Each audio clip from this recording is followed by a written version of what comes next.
दोस्तों ये मूवी ऐसे बंदे की है जिसको गपागप करने की इतनी गंदी आदत होती है कि वो हर टाइम बस किसी की गुफा खोदना चाहता है। तो चलिए शुरू करते हैं आज की डुकचुक वाली मूवी को। मूवी की स्टार्टिंग में हम 35 साल के चमन लाल को देखते हैं, लेकिन साला ने अभी तक किसी की मांग में सिंदूर नहीं भरा होता।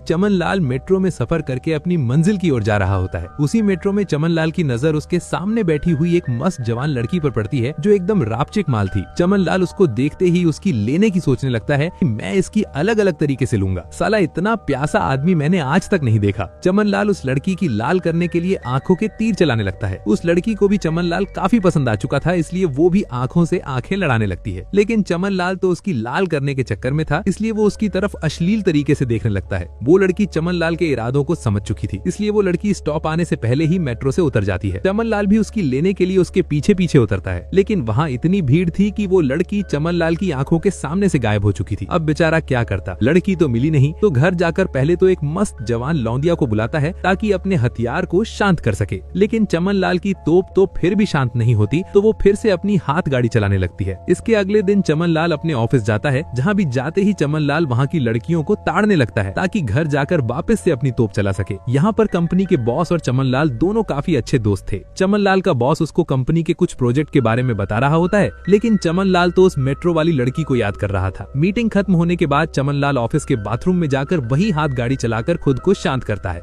इसके बाद चमन लाल अपने बॉस यानी कि डेविड के साथ एक क्लब में जाता है, जहां जाते ही डेविड क्लब में आई हुई लड़कियों में से एक लड़की को पटाने के लिए लाइन मारने लगता है। लेकिन वो लड़की डेविड को भाव नहीं देती और वो आगे से चमन लाल पर लाइन मारने लगती है। चाहे चमन लाल बस हर किसी की लेने की सोचता था, लेकिन लड़का एकदम सीधा और हैंडसम था। चमन लाल को बात करने की तमीज और लड़की पटाने का 20 साल का तजुर्बा था, जिससे हर लड़की उसको बड़ी जल्दी भाव देने लग जाती थी। थोड़ी देर पार्टी में एंजॉय करने के बाद चमन लाल घर जाने लगता है, लेकिन वो लड़की जो चमन लाल को भाव दे रही थी वो इसको लिफ्ट देती है। जिसके बाद ये दोनों एक सुनसान रास्ता देखकर वहीं एक दूसरे की गुफा में धमाके करने लगते हैं। धमाके करने के बाद चमन लाल अपने घर आता है, जहाँ वो देखता है कि उसके घर का गेट पहले से खुला हुआ था। तो चमन लाल चोर की समझकर अंदर जाते ही एक डंडा उठा लेता है। लेकिन जब चमन लाल अंदर देखता है तो उसकी सौतेली बहन बाथरूम में नहा रही होती है, जिसे देखकर जस्सी डर जाती है। दोस्तों जस्सी चमन लाल की सौतेली बहन है, जो अमेरिका में बीएफ के साथ रहती थी, और जस्सी एक बहुत अच्छी सिंगर भी है, इसलिए वो अपने बीएफ के साथ न्यूयॉर्क में शिफ्ट होने वाली थी। बट जस्सी का उसके बीएफ के साथ ब्रेकअप हो गया और जस्सी पूरी तरह टूट गई और उसके पास रहने के लिए जगह भी नहीं थी, इसलिए वो रहने के लिए चमन लाल के पास आई थी। जस्सी चमन लाल से कहती है कि मैं कुछ दिन के लिए तुम्हारे साथ रहना चाहती हूँ, जब मुझे काम मिल जाएगा तब मैं यहाँ से चली जाऊंगी।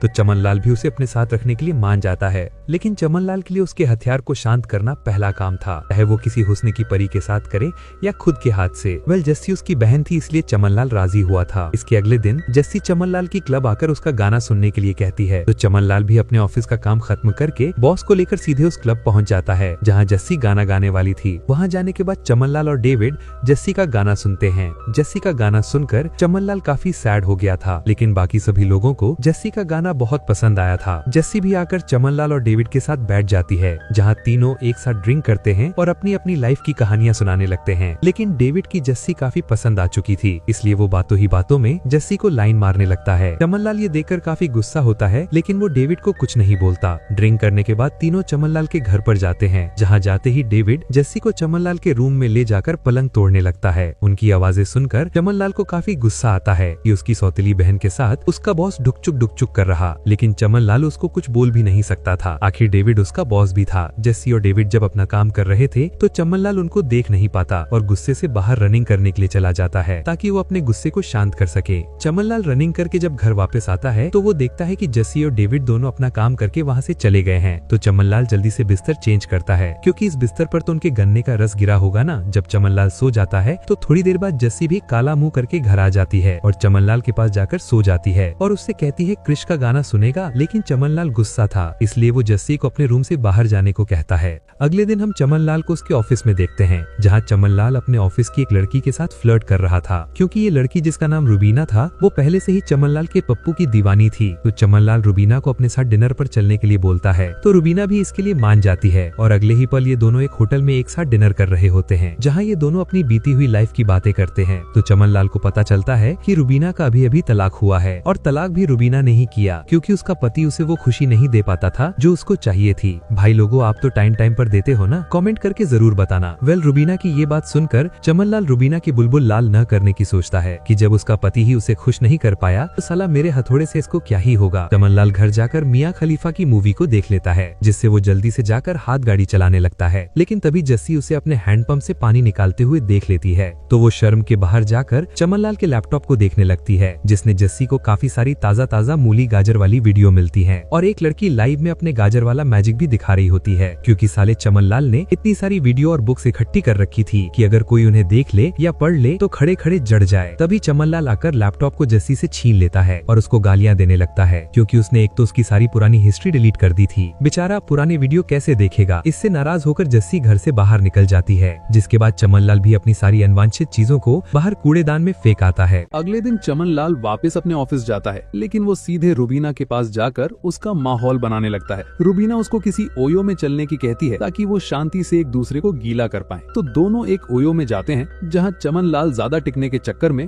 कुछ पाउडर जैसा सूंघ लेता है ताकि रुबीना को अच्छे से खुश कर पाए। जिसके बाद इन दोनों का माहौल बनता है, पर चमन लाल रुबीना को पूरी तरह खुश नहीं कर पाता, क्योंकि उसने जो पाउडर लिया था उसकी वजह से उसका हथियार खड़ा ही नहीं हुआ। इसलिए रुबीना वहाँ से चली जाती है। जब सफेद नमक का असर खत्म हो जाता है तो चमन लाल दूसरी लड़की को बुलाकर अपने हैंडपंप को शांत करता है और अपने घर आ जाता है, जहाँ वो टीवी देखने लगता है। तभी जस्सी भी बाहर से आती है और चमन लाल के पास आकर बैठ जाती है। तो चमन लाल जस्सी को डेविड से दूर रहने की बोलता है और उससे कहता है कि वो तुम्हारे लिए सही नहीं है। जस्सी भी इसके लिए चमन लाल से माफी मांगती है और चमन लाल उस पर और ज्यादा गुस्सा हो जाता है और उसको अपना घर छोड़कर जाने के लिए कहता है, वो भी कल के कल ही। ये बोलकर चमन लाल वहाँ से निकलकर एक क्लब में आ जाता है, जहाँ उसे एक लड़की दिखाई देती है, जिसे देखते ही उसका हैंडपंप सलामी देने लगता है। तो चमन लाल उसके पास जाकर उससे गंदी गंदी बातें करने लगता है और उसके इधर उधर हाथ घुमाकर माहौल बनाने लगता है। तभी उस लड़की का बीएफ वहाँ आ जाता है, जो कि काफी तगड़ा था, जिसे देखकर भी चमन लाल डरता नहीं और उसके सामने ही उसकी बंदी को छेड़ते हुए कहता है कि मैं तेरी बंदी को ओयो में ले जाकर इसके साथ पलंग तोड़ना चाहता हूँ और इसके तरबूजों का रस पीना चाहता हूँ। ये सुनकर उसके बीएफ को काफी गुस्सा आता है और वो चमन लाल को वही मारते मारते लाल कर देता है। लेकिन चमन लाल को तो अभी भी हैंडपंप को शांत करना था, इसलिए वो दूसरे क्लब में जाता है, लेकिन उसे वहाँ एंट्री नहीं मिलती। तो उसे रास्ते में एक और गे लोगों का क्लब दिखता है, तो उस क्लब में जाकर एक लड़के को पकड़कर उसके साथ ही गपागप करने लगता है। वेल, जस्सी बार बार चमन लाल को कॉल करती है, लेकिन चमन लाल उसके कॉल की नहीं उठाता और उसे इग्नोर करके